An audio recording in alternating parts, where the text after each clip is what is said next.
دور میں جائیں گے اتنا ہمارے لیے بہتر ہوگا۔ انہوں نے آل سعود کا ساتھ بھی آل سعود کے سخت پسند طبیعت کی وجہ سے دیا تھا، اور بھی تفصیلات بہت زیادہ ہیں۔ آل سعود کا تعلق نجد سے ہے، یہی جو مکہ کا علاقہ ہے۔ مکے کے علاقے کے لوگ طبیعتاً سخت مذہب کے شمار کیے جاتے ہیں کہ ان کی طبیعت میں بہت سختی ہوتی ہے۔ آل سعود ہمیشہ سے سخت طبیعت کے مشہور تھے، 200 سال پہلے بھی ان کی کچھ حرکتیں اسی قسم کی تھیں۔ ان کا ساتھ الاخوان نے دیا تھا عثمانیہ کو شکست دینے کے لیے، لیکن الاخوان کے ساتھ ایک مشکل تھی، وہ یہ کہ الاخوان انگریزوں کے ساتھ کو بہت زیادہ پسند نہیں کرتے تھے۔ اس اعتبار سے مشہور ہے کہ جو پہلا انگریز جاسوس آل سعود کا ساتھ دے رہا تھا یعنی شیکسپیئر، اس کو الاخوان نے قتل کیا تھا، چونکہ وہ نہیں چاہتے تھے کہ کوئی انگریز ہمارے گروہ کے اندر شامل ہو۔ لیکن بعد میں آل سعود نے الاخوان کو خاموش کروا لیا اور انگریزوں کی مدد سے عثمانیہ کا خاتمہ کر دیا۔ اب انگریزوں کے پاس دو آپشن ہیں، ایک طرف سے شریف حسین ہے جو بہت وفادار خاندان ہے انگریزوں کا، اس کو حکومت دینی ہے حجاز کی، یا آل سعود کو۔ آل سعود کے ساتھ ایک مشکل ہے، وہ یہ ہے کہ آل سعود کے ساتھ الاخوان گروپ ہے کہ جو ریڈیکل ہے اور انگریزوں کو خطرہ ہے کہ یہ کبھی ہمارے مقابلے میں کھڑے ہوں گے۔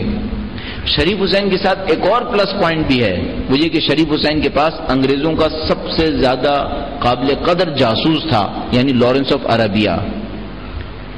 دو پلس پوائنٹ ہونے کے باوجود شریف حسین کو حجاز کی حکومت نہیں دی گئی اور اس کے بجائے آل سعود کو حجاز کا حکمران بنا دیا گیا۔ اس کے دو اسباب تھے۔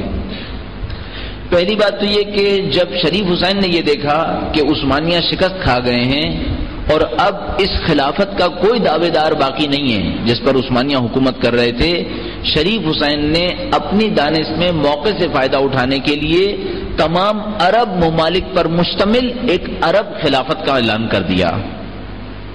یہ خلافت بنیادی طور پر ترک، عرب، کرد اور تمام مسلمانوں کے اوپر شامل تھی سوائے ایران کے۔ شریف حسین نے ترکیوں کو اسپیئر کیا، اس نے کہا مجھے ترکوں سے کوئی کام نہیں ہے، مجھے کردیوں سے کوئی کام نہیں ہے۔ اس نے عرب خلافت تشکیل دی اور عرب خلافت کا اپنے آپ کو خلیفہ اعلان کر دیا۔ یہ کام شریف حسین نے انجام دیا۔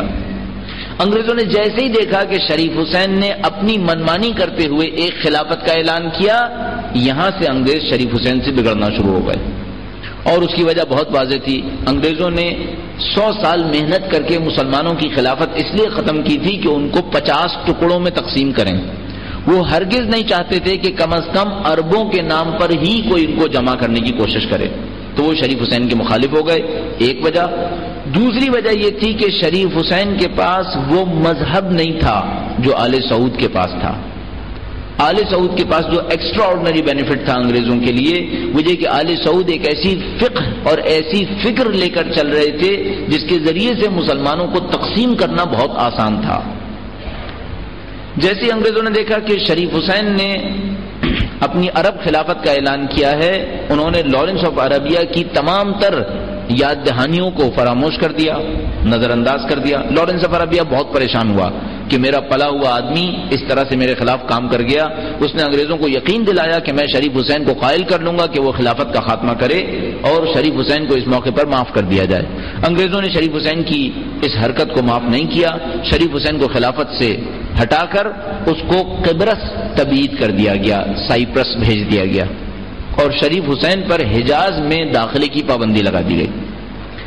اب شریف حسین کا معاملہ گویا ختم ہو گیا، لیکن شریف حسین کے 4 لڑکے تھے جو انگریزوں کے اتنے وفادار تھے کہ لارنس آف عربیہ نے جب ان سے پوچھا کہ تم اپنے باپ کا ساتھ دو گے یا ہمارا ساتھ دو گے، تو انہوں نے کہا کہ ہمارے باپ کو جلاوطن کر دو، ہم اب بھی تمہارا ہی ساتھ دیں گے۔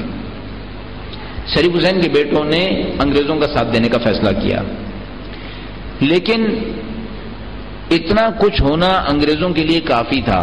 انہوں نے اس موقع پر آل سعود کا اعلان کر دیا کہ آل سعود اس خطے کے اگلے حاکم قرار پائیں گے۔ میں نے آپ کی خدمت میں عرض کیا آل سعود کے پاس 2 بڑے فائدے تھے، ایک فقہ اور فکر، ایسی فقہ اور ایسی فکر جس کے ذریعے مسلمانوں کے درمیان تفریق ڈل سکے، مسلمانوں کے درمیان اختلاف پڑ سکے۔ ایک مسلمان گروہ باقی تمام مسلمان گروہ کو اس وقت مشرک اعلان کر رہا تھا۔ یہ بھی میں عرض کرتا چلوں کہ ابتداءً آل سعود کی مخالفت جتنی شیعوں کے ساتھ تھی کم و بیش اتنی ہی اہل سنت کے ساتھ بھی تھی۔ ان کو بھی اسی طرح مشرک قرار دیتے تھے جس طریقے سے شیعوں کو مشرک قرار دیتے تھے. بعد میں مصلحتوں کے تحت وہ اہل سنت کے مقابلے میں ذرا نرم گوشہ رکھ گئے اور شیعت کے مقابلے میں اور سخت ہوتے چلے گئے. انگریزوں نے ایک تو اس وجہ سے اس کو برتری دی. دوسری بات یہ کہ آل سعود نے صرف حجاز کا علاقہ طلب کیا تھا.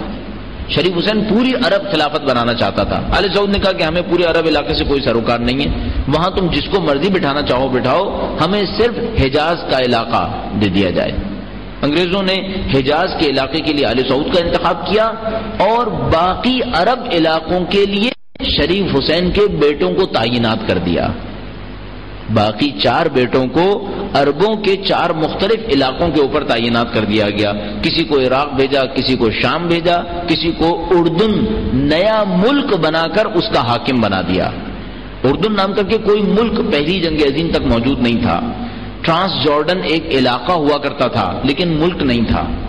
انہوں نے اردن نامی ایک ملک بنایا اور اس ملک کا سربراہ شریف حسین کے ایک بیٹے کو قرار دے دیا.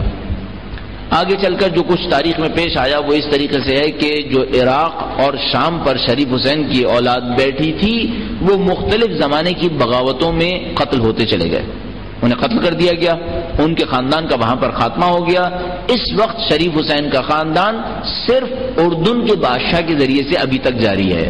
یہ جو اردن کا موجودہ بادشاہ ہے یہ اسی شریف حسین کی اولاد میں سے ہے. آپ اس کی انگریزوں اور اسرائیلیوں کے لیے وفاداری بہت آسانی سے سمجھ پائیں گے.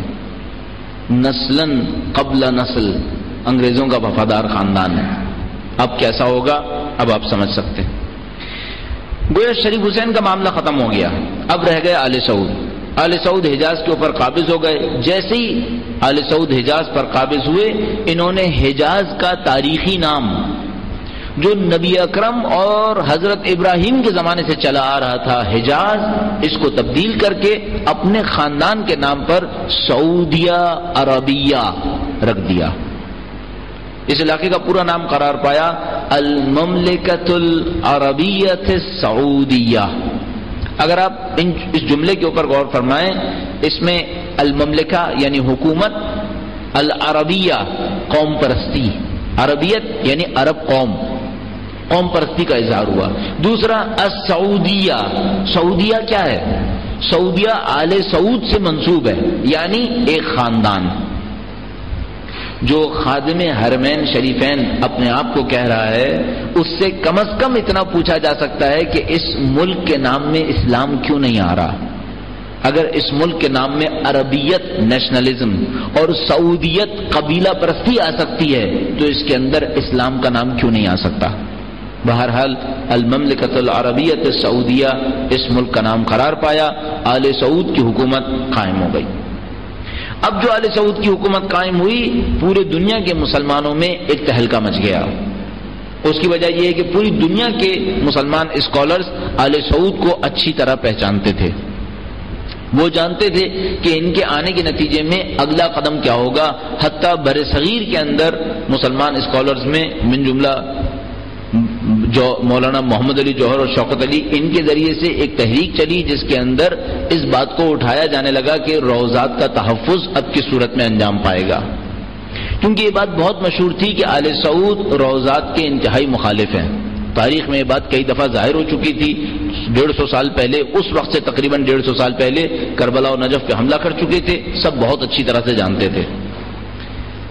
لیکن میں نے عرض کیا کہ وہ زمانہ اسلام کی سخت ترین مشکل وقت کا زمانہ تھا جب کوئی مسلمان حکومت باقی نہیں تھی. آزاد طاقتور مسلمان حکومت, مسلمان انگریزوں کے چنگل میں پھنسے ہوئے تھے. ان میں سے کسی میں بھی طاقت نہیں تھی کہ وہ آل سعود کے ان اقدامات کا مقابلہ کر سکے. انگریزوں نے آل سعود کو آزاد چھوڑ دیا اور ظاہر ہے کہ وہ چاہتے بھی یہی تھے جو آل سعود انجام دینا چاہتے تھے. کیا فائدہ تھا آل سعود کو آزاد چھوڑ دینے میں؟ میں نے آپ کی خدمت میں عرض کیا سب سے بڑا فائدہ یہ تھا کہ پوری دنیا کے مسلمانوں کو مشرک قرار دے رہے تھے. پوری دنیا کے مسلمانوں کے اوپر پابندیاں لگانا چاہتے تھے. پوری دنیا کے مسلمانوں کے مقابلے میں ان مقدس مقامات کو اپنے چنگل میں محفوظ کرنا چاہتے تھے اور یہ انگریزوں کے لیے بہت خوش آئند بات تھی. آل سعود نے جب حجاز پر قبضہ کیا تو ان کی پہلی نظر اس بات پر تھی کہ ہم کسی طریقے سے روضات کو منہدم کرنا شروع کریں، اور نگاہ انتخاب ان روضات میں جو جا کر پڑی وہ خاندان اہل بیت اطہار علیہم السلام کے مقبرے تھے۔ کیوں ایسا انجام پایا؟ متعدد وجوہات تھیں جن کی طرف میں اشارہ کروں گا، اور اس میں جو سب سے اہم بات ہمیں سمجھ میں آتی ہے وہ ایک خاص بغض تھا جو آل سعود کے دل میں شیعت کے لیے موجود تھا۔ اگر کوئی آل سعود کی کتابوں کو سرسری نظر سے بھی دیکھے، ابن تیمیہ کی التوحید کو دیکھ لیجئے، بعد میں آنے والے علماء کی کتابوں کو دیکھیے، آج کے سعودی علماء سے ملنے کی کوشش کیجئے، تو چند منٹ کی گفتگو میں شیعت اور اہل بیت کے خلاف بغض ان کے دماغ میں جو موجود ہے